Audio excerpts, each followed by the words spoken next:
Cati Freitas, esse é o Ricardo Batalha e esse é mais um Monsters TV. Esse é o terceiro programa, nós falamos sobre Ozzy Osbourne e sobre o Kiss nos anteriores. Se você não viu, entra lá nas redes sociais do Monsters of Rock, todos os vídeos estão lá. Hoje a gente vai falar sobre o Judas Priest, que vai se apresentar nos 2 dias do festival esse ano. Eles entraram como convidados super especiais no cast do festival Monsters of Rock desse ano. Cati, mais que especiais, né? Judas Priest é sinônimo de heavy metal. A banda foi formada ainda no final dos anos 60 por uma outra formação que não é a conhecida, que deixou a banda se tornar os Metal Gods nos anos 70, com Rob Halford, Glenn Tipton, K.K. Downing e Ian Hill no baixo. Eles foram responsáveis por lançamentos assim fundamentais do heavy metal nos anos 70, Sad Wings of Destiny, Sin After Sin, Stained Class, Hellbent for Leather. Tudo aquilo que você pensa em heavy metal, o Judas Priest tem, inclusive no visual. Mas nos anos 80 o Judas manteve a tradição, né, Batalha? Não só manteve, como ampliou, porque ele lançou outros álbuns assim muito marcantes. British Steel, Screaming for Vengeance. Screaming for Vengeance, só um parênteses aqui, se você não sabe o que é heavy metal, coloque Screaming for Vengeance, The Hellion Electric Eye. Aquilo lá é um dos hinos máximos. Continuando, Defenders of the Faith também, outro álbum marcante do Judas nos anos 80. Só que eles deram uma escorregada depois, um álbum meio hard rock, guitarras sintetizadas, que foi o Turbo de 1986. Eles voltaram depois a chocar positivamente com o Painkiller, que é um disco que todo mundo fala, todo mundo conhece, o Judas mais agressivo. Foi quando a banda veio pela primeira vez ao Brasil e desde então eles mantêm essa regularidade de vir aqui e infelizmente vão estar no Monsters. Um baque na carreira do Judas Priest foi quando o Rob Halford deixou a banda logo depois da turnê Painkiller. O que aconteceu nessa época, Batalha? Olha, eu lembro que essa notícia pegou todo mundo de surpresa, ninguém esperava, porque parecia que ninguém ia deter o Judas na fase do Painkiller, mas os ânimos internos não estavam acirrados, não estava legal a situação interna, então o Rob Halford saiu, ele montou a banda Fight.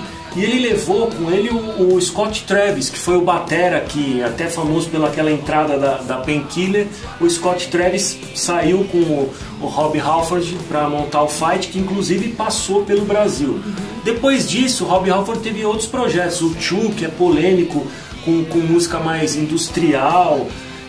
E aí depois ele voltou ao metal na carreira solo dele com o Halford, e inclusive passou pelo Brasil de novo tocando com o Halford. Curioso que um dos guitarristas do Fight que o Rob Halford montou é o Russ Parrish, que vai vir ao Brasil com o Steel Panther. Vai tocar no Monsters of Rock também. E pro posto de vocalista, o Judas colocou o Tim Ripper Owens, que era um cara que tinha uma banda cover de Judas Priest. Ele entrou na banda e gravou 2 discos com o Judas, o Jugulator e o Demolition.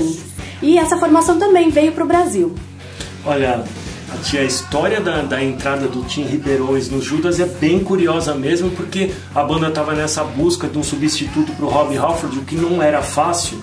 Um dos caras que era louco para entrar nessa vaga é o Ralph Shippers, que vai estar no Monsters com o Primal Fear, mas o escolhido foi o Ripper Owens, porque uma fita de vídeo do Winter's Bane, que é a banda de som próprio que ele tinha, que também fazia covers de Judas Priest, como British Steel, foi parar na mão dos músicos, e quando eles viram o Ripper Owens cantando as músicas do Judas, eles recrutaram o Ripper, que é um norte-americano, e ele gravou 2 álbuns de estúdio com a banda e trabalhos ao vivo também. Curioso também que a história do filme Rockstar, ela foi baseada parcialmente do Ripper Owens, na entrada dele no Judas Priest. Muito legal. O Tim canta muito mesmo, mas os fãs ficaram felizes foi quando o Rob Halford voltou pra banda, depois de 11 anos afastado e depois de já ter assumido sua homossexualidade publicamente. Isso foi no final dos anos 90? Como foi essa volta aí do Rob Halford?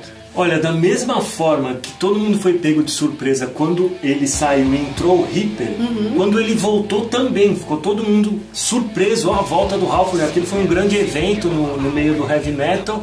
E desde então ele gravou Angel of Retribution, que foi o disco do retorno dele, o Nostradamus, que é o álbum conceitual, e o mais recente, Redeemer of Souls. E a banda passou pelo Brasil também. E aquele lance do Judas se aposentar? Teve fã infartando quando eles anunciaram o Epitaph World Tour em 2010, que seria a última da carreira deles.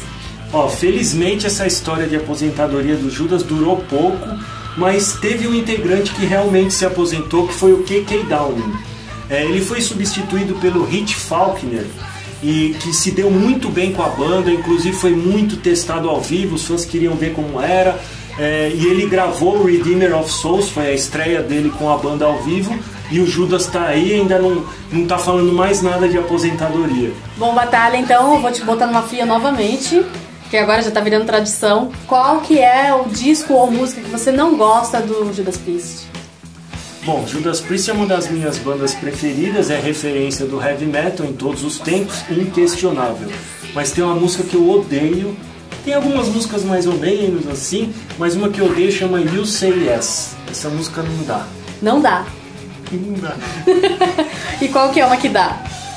The Hellion Electric Eye e Painkiller, pra ficar em poucas. Aí sim. Bom, galera, o Monsters TV vai ficando por aqui. Tem outros 2 programas que já estão no YouTube e nas redes sociais do Monsters of Rock. Você pode acessar lá pra assistir e fique ligado nos próximos programas.